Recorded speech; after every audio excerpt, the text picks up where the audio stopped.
Ada satu makanan jenis kecil-kecil dulu kita berebut juga sebenarnya adik-beradik. Ni dia. Okey. Dalamnya ada tombol. Dia ada tumbuh ni. Dan ni pun boleh dimakan ni. Dia punya besar dia, tengoklah.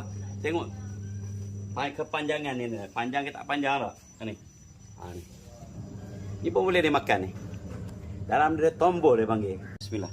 Pakai parang. Jauh, jarak sikit. Bismillah. Oh, terkuat sangatlah. Inilah dia panggil tombol. Inilah kejadiannya. Dia bersepan sebenarnya. Rasanya manis-manis, tak manis sangat. Lemak-lemak sikit. Dan bau kelapa. Inilah dia makanan yang kita berebut kecil-kecil dulu. Tenang ya, nostalgia lagi. Penuh, bismillah. Tapi sejuk ni. Nanti Bon appetit.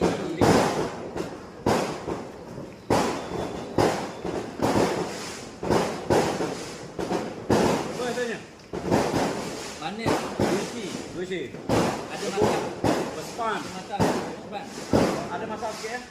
Dan bau kelapa tua. Ya. Kalau antara yang besar dengan yang kecil, saya pilih yang kecil lagi sedap. Yalah. Lagi padu.